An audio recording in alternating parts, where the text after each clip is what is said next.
Al-irtsu lugatan al-baqa. Irth atau warisan itu menurut bahasa al-baqa, sesuatu yang tetap. Orang mati, manusia mati. Ketika dia mati ditanam, habis dia. Tapi hartanya tidak habis, ada tetap. Itu yang dibagikan nanti. Menurut bahasa al-baqa, wa intiqalu syai' min qaumin ila qaumin akhirin. Atau perpindahan sesuatu dari satu kaum ke kaum lain. Itu menurut bahasa. Saya mati, saya punya surban, saya punya baju, saya punya sarung. Ketika saya mati, ini yang tadinya punya saya berpindah milik. Maka warisan itu menurut istilah syariat maknanya hak yang bisa menerima pembagian. Apa saja, tanah, rumah bisa dibagi, bisa dibagi. Kalau misalnya nilainya berapa, ini seperberapa, walaupun misalnya kecil, ujung-ujungnya suluh kalau tidak bisa dibagi. Ada pedang misalnya, orang meninggalkan pedang. Ketika dia meninggalkan anak, dia meninggalkan istri, dia meninggalkan ibu, dia meninggalkan bapak.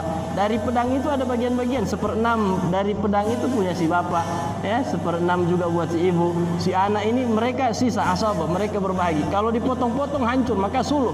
Atur bagaimana caranya. Mau kasih nilai kepada yang lain boleh. Kalau dibagi jadi hancur, jadi rusak, maka suluh. Ketentuannya menjadi suluh. Suluh itu atur damai. Maka warisan menurut istilah syariat itu adalah hak yang bisa menerima pembagian, yathbutu li mustahiqin, yang ditetapkan buat mustahik, pemilik hak itu setelah matinya pemilik warisan. Jadi mati dulu, jangan dibagi dulu sebelum mati. Kalau pembagian sebelum kematian bukan warisan, namanya hibah. Ada orang tanya, Habib, itu sebelum mati dia sudah bagi-bagi memang hartanya? Boleh, dia punya. Yang penting hartanya yang dia bagi, jangan hartanya orang. Bagi-bagi tanah tapi tanahnya orang.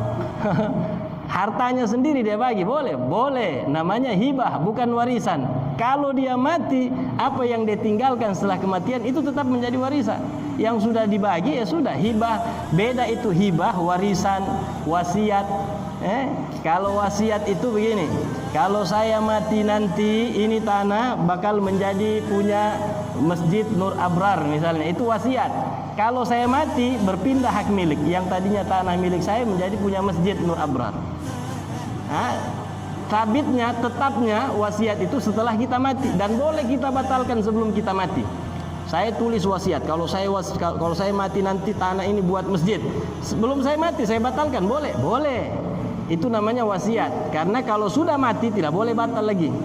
Sudah mati, ahli waris bilang batal, kita orang ahli waris, dia tidak bisa.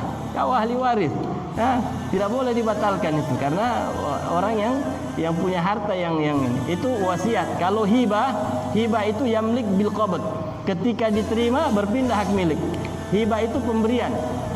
Hibah, saya hibahkan, saya kasih ini tanah buat Masjid Abrar, Nur Abrar, diterima sama Habib Idrus misalnya. Ketika diterima itu namanya al-hibah yamlik bil qabd. Hibah itu dimiliki setelah diterima. Qabd itu diterima. Kalau sudah diterima tidak boleh dibatal, berpindah hak milik. Saya tidak punya hak lagi, ini saya kasih, ini buat ente. Ketika dia terima, dia ambil, bukan punya saya lagi. Batal, tidak jadi, tidak boleh, haram. Haknya sudah berpindah ke hak orang lain, bukan haknya kita lagi.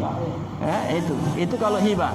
Kalau apa lagi? Kalau warisan yang kita miliki terus kita mati, yang kita tinggalkan setelah mati, itulah warisan. Itu yang dibagi. Yang sudah dibagi-bagi itu bukan warisan. Yang kita tinggalkan, yang masih menjadi milik kita, ketika kita mati, maka itulah yang harus dibagi secara syariat. Wakaf beda lagi. Wakaf begitu selesai penyebutan langsung berpindah hak milik. Tidak boleh dibatalkan. Saya wakafkan misalnya, saya ini mik, saya wakafkan ini untuk Masjid Nur Abrar karena Allah Ta'ala. Selesai lafaz langsung berubah. Tidak boleh, batal, tidak jadi Allah. Tidak boleh. Tidak boleh. Saya wakafkan ini karena Allah, selesai, langsung bukan milik saya lagi. Langsung berpindah menjadi hakullah. Wakaf itu tawakuf anit tasarrufat. Tawakuf anit tasarrufat itu wakaf. Apa itu wakaf? Waqafa berhenti. Waqafa berhenti. Artinya tawakuf anit tasarrufat, berhenti dari bentuk segala apa saja bentuk tidak boleh dipinjamkan, tidak boleh disewakan, tidak boleh dijual, tidak boleh dibagi. Kenapa? Wakaf. Sekarang banyak itu. Dulu pernah saya di kampung. Di kampung saja, tidak usah saya sebut tempatnya. Mau azan mana mic, dipakai di rumahnya Pak Imam, dibilang bakar oke. Ada dulu begitu, ada. Dulu kita orang masih baru-baru tamat alia dulu, ditugaskan mengajar di pedalaman-pedalaman. Ada tempat yang begitu.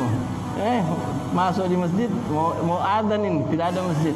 Tidak ada mic-nya. Di mana? Di rumah Pak Imam. Saya suruh santri ambil, masih dipakai apa? Kalau maghrib. Ala kulli hal. Ya, itu beda wakaf. Wakaf itu tawakuf anit tasarrufat, berhenti, tidak boleh lagi ditasarrufkan, tidak boleh lagi dipergunakan untuk apa? Untuk apa dia diwakafkan? Untuk itulah sudah. Beda wakaf sama hibah itu. Kalau hibah fungsinya lebih luas. Kalau wakaf sempit. Wakafkan tanah lahan untuk masjid, tidak boleh dibangun untuk yang lain-lain. Tapi kalau hibahkan itu boleh. Hibahkan tanah buat masjid. Ini tanah saya hibahkan buat masjid. Ada namanya nazir. Nazir ini orang yang mengelola. Dia boleh tentukan dia mau apakan itu tanah itu. Dia mau sewakan boleh. Dia bikin perumahan, dia kontrakkan boleh. Manfaatnya untuk masjid, atau dia jual, sekalipun dia jual boleh. Jual ini, jual, kita namanya hibah, boleh, tidak haram. Itu barang masjid, betul barang masjid, tapi hibah bukan wakaf, boleh dijual, boleh. Nanti uangnya masuk ke masjid, tidak boleh kita orang pakai. Nazir itu orang yang memikirkan maslahat masjid, itu namanya nazir. Baik yang punya tanah, yang punya wakaf, atau orang yang ditunjuk sama orang yang wakafkan itu tadi, itu namanya nazir. Itu hibah, wakaf. Jadi beda semua itu, wakaf, hibah, warisan, wasiat. Jadi kalau warisan itu apa yang boleh apa yang boleh dibagi-bagi, hak yang bisa menerima pembagian yang ditetapkan kepada mustahik, pemilik hak. Setelah matinya man lahu dzalik, pemilik harta sebelumnya. Jadi mati dulu, setelah mati baru dibagi. Kalau sebelum mati dibagi itu bukan warisan tapi hibah. Liqarabatin bainahuma wa nahwiha, karena ada sebab-sebab. Antara si mustahik, ahli waris sama orang yang mati itu ada qarabah, ada hubungan. Antara keduanya memiliki hubungan, maka saling mewarisi.